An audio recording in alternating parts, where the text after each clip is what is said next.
Nach einigen turbulenten Wochen sind wir gezwungen, Mexiko zu verlassen. Wo uns die Reise hinführt und auch was wir da erleben, hatten wir absolut nicht erwartet. Richtig cool, wie viele Leute hier sind. Aber wir sind froh, dass wir so auch etwas Ablenkung von unserer letzten Pechsträhne haben. Es zieht sich irgendwie so durch die letzten Wochen. Hallo und willkommen zu diesem neuen Video. Wir sind komplett woanders als im letzten Video noch.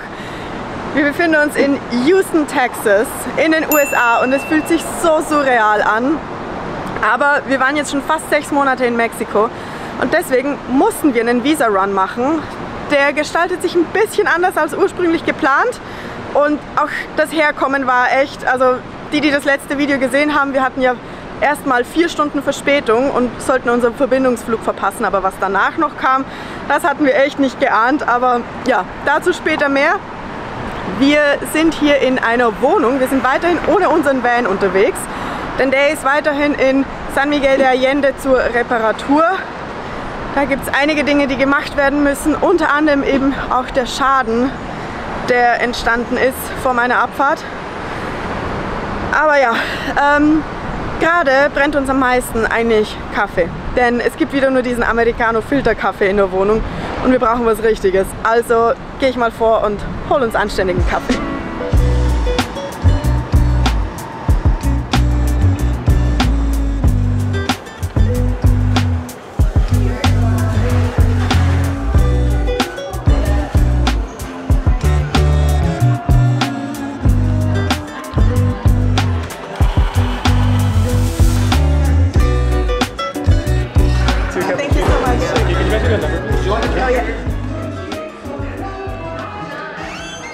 Kaffee habe ich und ich wollte euch noch ein kurzes Update geben, ein bisschen mehr Details zum aktuellen Status mit dem Van.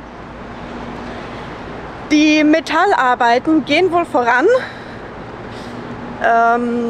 Wir sind wirklich gespannt, wie das Endergebnis dann aussehen wird, denn sie meinten selber auch schon, dass es wohl nicht so, man wird es sehen. Aber ja, selbst wenn die Metallarbeiten dann fertig sind, müssen noch ein paar andere Dinge fertig gemacht werden. Das heißt, wenn wir von Houston zurückkommen, wird der Van noch nicht fertig sein. Wir können nicht genau sagen, wie viel länger es dauern wird. Auf jeden Fall haben sie uns bestätigt, dass wir dann im Van übernachten können jeweils, aber eben tagsüber dann noch dran gearbeitet werden muss. Ja, ist ein bisschen schwierig, alles so von der Distanz her einzuschätzen. Aber naja, ist kurz über die Straße. Roberto ist in der Wohnung, arbeitet, bereitet das Frühstück vor. Also würde ich sagen, nehmen wir einfach einen Schritt nach dem anderen. Fangen erstmal damit an.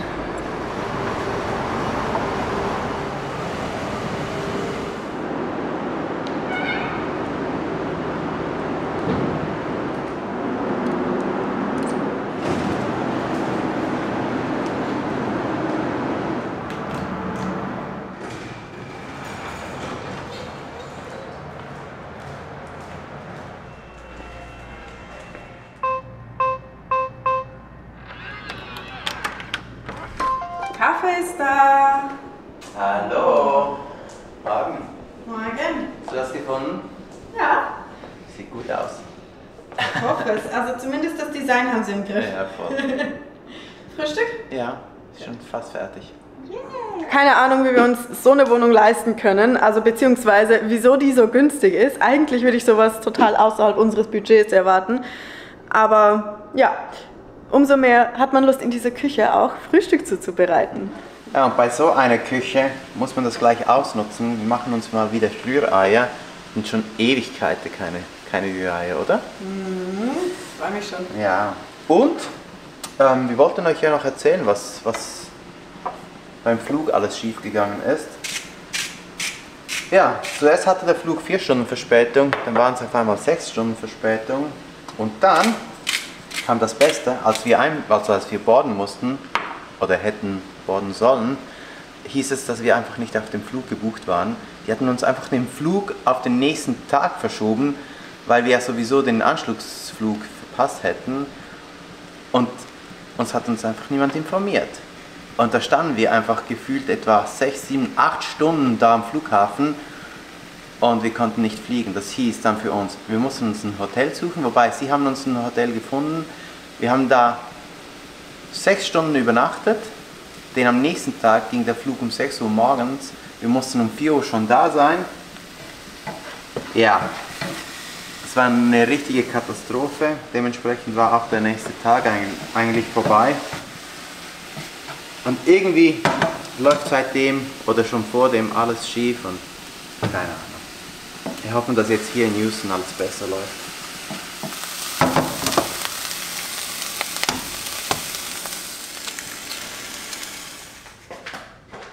Dankeschön. Ist auch Toast? Mhm. Ist ganz gut. Das Frühstück war heute ein bisschen ausgefallen, aber eine Morgenroutine möchte ich trotzdem jeden Morgen beibehalten und das ist mein AG1 von Athletic Greens. Und das besonders, wenn wir so viel unterwegs sind wie gerade eben und deshalb ein Dankeschön an Athletic Greens, unseren Sponsor des heutigen Videos. Wie ihr wisst, nehme ich AG1 seit über einem Jahr und damit ich das eben auch hier weiterführen kann auf dem Trip, habe ich mir ein paar Travel Packs eingepackt. Wenn ich nämlich am Morgen mein AG1 nehme, dann fühle ich mich irgendwie energiegeladener und lebhafter. Und klar, ich meine nur schon das Bewusstsein, dass man etwas für den Körper tut, hat sicherlich einen Effekt, aber ich merke wirklich, wie meine Haare fester und auch meine Haut viel gesünder sind. Natürlich ersetzt AG1 keine ausgewogene Ernährung und da achten wir schon drauf. Aber dass ich diesen positiven Effekt feststelle, zeigt, dass man eben doch ab und zu Unterstützung braucht in der Nährstoffaufnahme. Also gibt es für mich wieder meine Portion des grünen Pulvers, etwas Wasser dazu, gut durchschütteln und fertig ist es. Und da ich ja meine Vorratsdose so unterwegs nicht mitnehmen kann, sind diese Tagesrationen für unterwegs einfach perfekt. Und es ist gerade diese Pulverform, die dem Körper hilft, die Nährstoffe leichter zu absorbieren.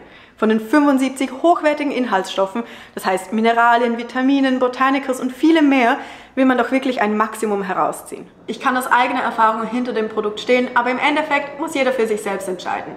Deshalb gibt es bei AG1 auch eine 90-Tage-Geld-Zurück-Garantie und es werden keine Fragen gestellt.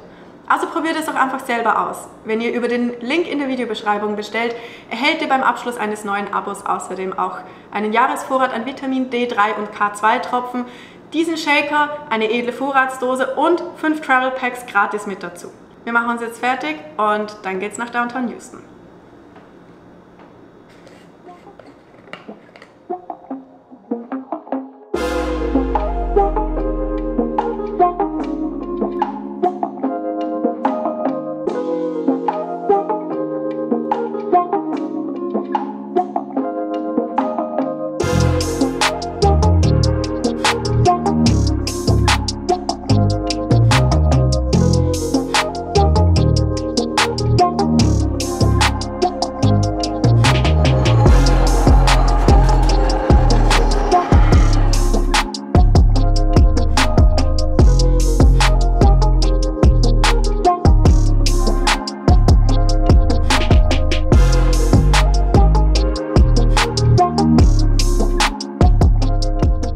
Texas ist hier für einige Dinge bekannt und gerade Houston Downtown ja, schreit das richtig so heraus, denn hier gibt es so viele moderne Wolkenkratzer und Hochhäuser, die alle oder zu einem großen Teil zur Ölindustrie gehören. Die meisten Unternehmen oder die stärksten Unternehmen, die hier vertreten sind, sind aus der Ölindustrie, dann ein bisschen was aus Biomedizin und natürlich da, wo das Öl ist und meistens auch Pharma, da ist auch das Geld, also gibt es auch ganz viele große Banken. Ja, wirkt alles sehr modern, ein bisschen kühl entsprechend, aber irgendwie schon cool auch mit diesen Hochhäusern. Also es ist auch erstaunlich modern. Ich hatte nicht so ein Bild von Houston.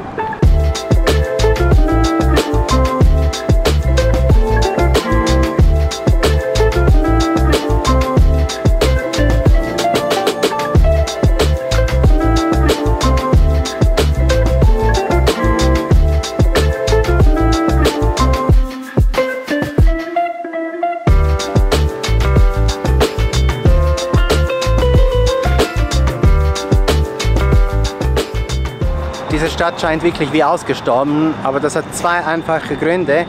Dieses Wochenende ist Memorial Weekend, das heißt, viele Menschen sind ja mit ihren Familien außerhalb der Stadt.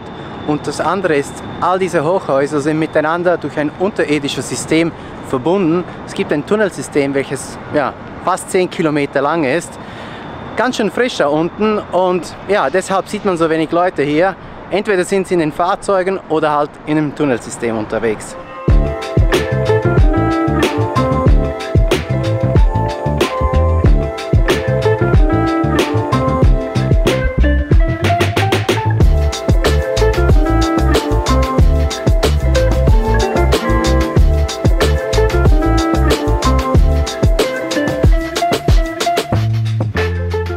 Eine sehr positive Sache ist, dass Houston wiederholt über mehrere Jahre hinweg schon die diverseste Stadt der USA ist. Und man sieht das auch auf der Straße. Also wenn man mal Leute sieht, sieht man wirklich die Vielfalt an Herkünften und das wird auch richtig zelebriert. Man hört es immer wieder von den Leuten, wenn man ins Gespräch kommt. Und das gilt aber auch nicht nur, sagen wir mal, auf der Straße, sondern eben auch beim Essen. Hier gibt es alles Mögliche. Und ja, apropos Essen, wir haben ganz schön Hunger. Ich würde sagen, wir suchen uns hier was Leckeres.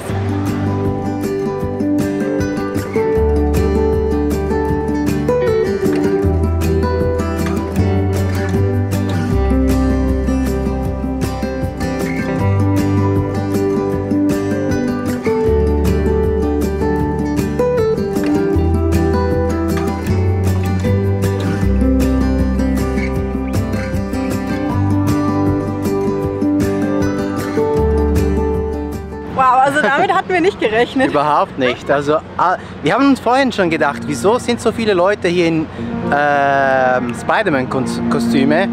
Und ja, jetzt haben wir es rausgefunden. Wie heißt die Messe? Comicpalooza. Ja. Ist hier im Convention Center. Das sieht übrigens aus wie ein Schiff. Mhm. Und ja, richtig cool.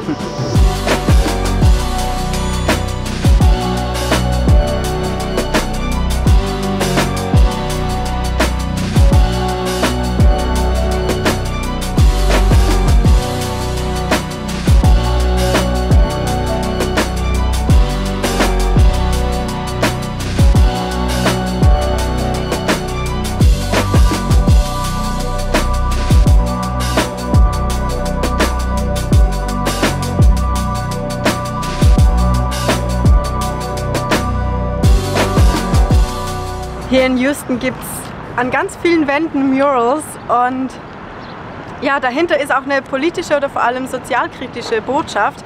Gerade dieses Mural hier zeigt einen Teenager, der in sich gekehrt ist und reflektiert über sein Leben. Und das Thema darunter ist mentale Gesundheit, nicht nur bei Teenagern, sondern allgemein. Also es gibt auch ein paar Statistiken, die dazu aufgeführt werden. Über die Hälfte der Amerikaner suchen sich Hilfe oder Dienstleistungen rund um ihre mentale Gesundheit. Aber ein Drittel der Amerikaner hat Angst vor dem Stigma, das rund um die mentale Gesundheit oder eben, wenn die mentale Gesundheit nicht vorhanden ist, damit verbunden ist. Und ja, 21% der Amerikaner geben an, dass sie bereits auch ihr Umfeld angelogen haben, wenn es um das Thema geht, damit sie eben diesem Stigma, diesem Tabuthema entgehen können. Und ja, es ist, ich weiß gar nicht, wie ich es beschreiben soll. Es ist schon tragisch, dass so viele Menschen mit demselben Problem kämpfen, aber es trotzdem in der Gesellschaft noch nicht angekommen ist, dass man einfach offen auch über solche Sachen reden kann. Und Houston hat sich zum Ziel gesetzt, die erste UNESCO-kinderfreundliche Stadt der USA zu werden. Ich wünsche der Stadt viel Erfolg damit, das ist eine gute Sache.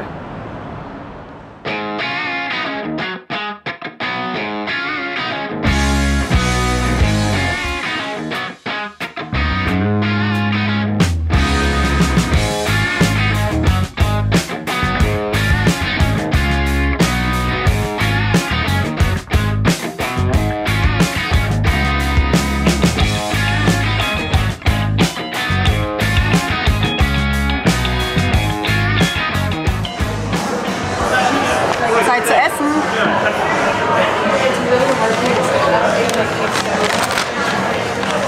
Voll amerikanisch.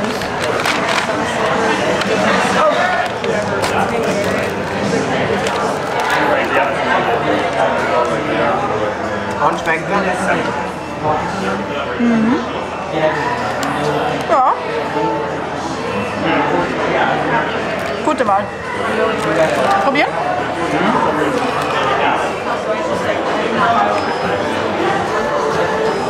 Wir wollten euch eigentlich drin was dazu erzählen, aber es ist so laut und ja, bei YouTube kann man ja, hätten wir ein Problem mit Copyright bekommen. Darum erzählen wir euch jetzt ein bisschen mehr zu diesen Food Courts, denn die sind auch sehr speziell für Houston.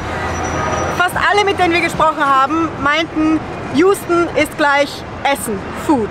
Und es gibt hier ganz viele Food Courts, die eben nicht diese Ketten drin haben, wie man es vermuten würde oder aus Einkaufszentren kennt, sondern eben individuelle kleine Restaurants und Bars und Cafés haben, so wie diesen hier. Und jeder hat so seinen ganz eigenen Charakter. Ja, wir waren im Underground Hall, so hieß der, glaube ich. Ja, war lecker und gar nicht mal so teuer für amerikanische Verhältnisse. Aber jetzt sind wir ganz schön geplättet, wir sind ganz schön viel gelaufen. Darum gehen wir jetzt zurück nach Hause. Und ich würde sagen, wir sehen uns morgen, wenn wir noch eine andere Seite von Houston entdecken.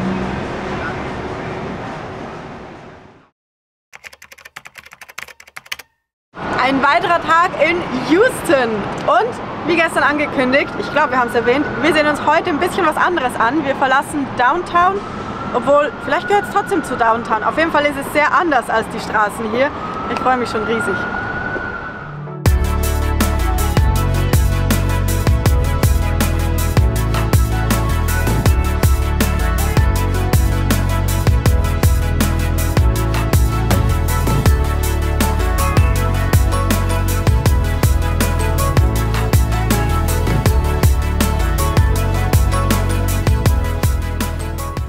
Houston hat uns ganz schön überrascht. Mit so viel Grün hatten wir überhaupt nicht gerechnet. Auch jetzt unterwegs zum Buffalo Bayou Park, also das ist einer der größten Parke hier in Houston.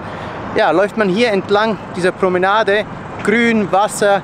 Klar, man hört die Straße, man hört, dass man in einer Stadt ist, aber trotzdem, es gibt eben so einen richtig schönen Charme.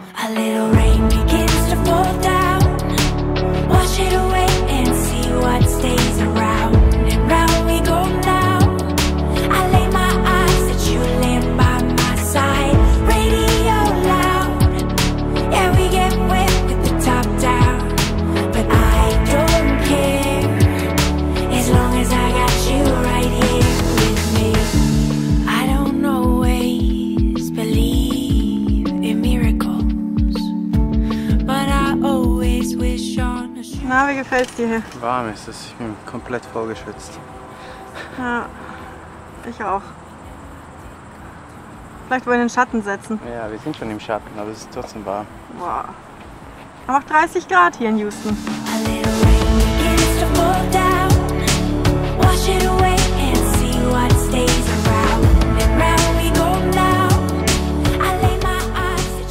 Der Buffalo Bayou Park erstreckt sich über etwa 3 Kilometer und ja, schlängelt sich eigentlich zu diesem Fluss oder Bach entlang. Und dementsprechend gibt es auch viele Sportaktivitäten, die sich auch im Wasser befinden. Also wir haben hier schon einige Kajaks vorbei treiben sehen. Aber man kann natürlich joggen, Fahrrad fahren, einfach spazieren gehen. Es gibt Hundeparks, es gibt Picknickplätze. Es gibt wirklich eine Fülle an Aktivitäten, die man hier machen kann. Und der Park ist seit 2015 offen. Ich glaube, die Houstoner wissen das sehr zu schätzen.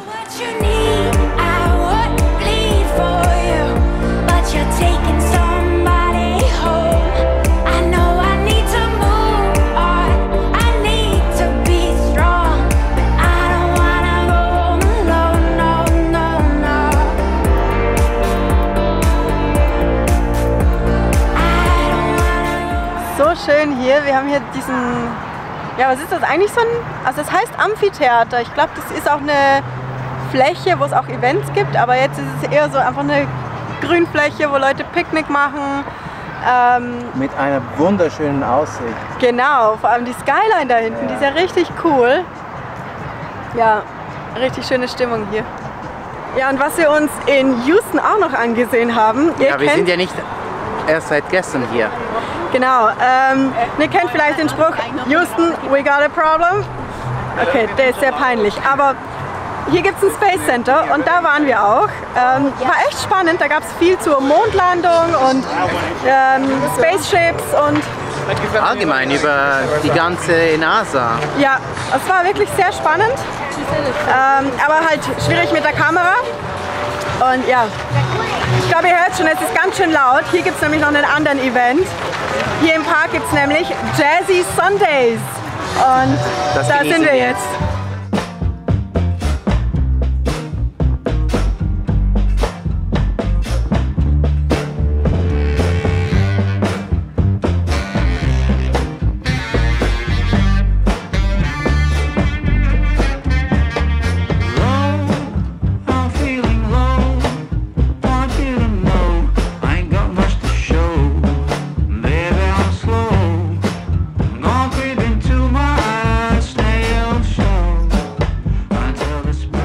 richtig cool, wie viele Leute hier sind. Das hatten wir überhaupt nicht so erwartet. Nein, also wir sind hier vor 2 Stunden mal durchgelaufen, es war leer. Ja. Und ja, richtig cool, wie alle auch Picknick mitgebracht haben und Stühle und Decken. Und Ja, und allgemein die Stimmung, so halt mit Jazzmusik, doch ganz gemütlich. cool, ja. Und mit der Kulisse.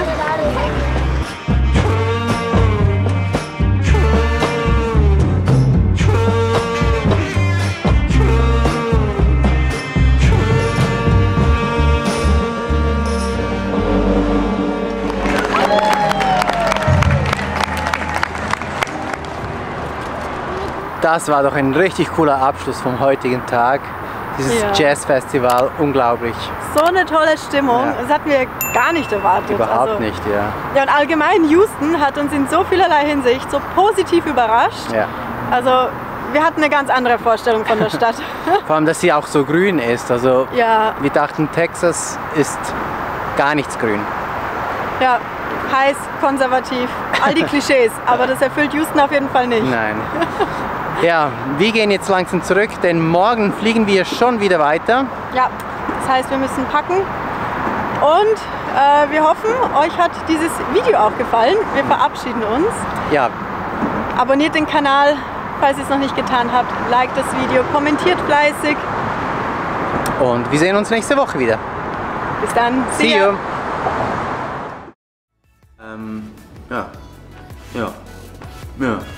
Ja.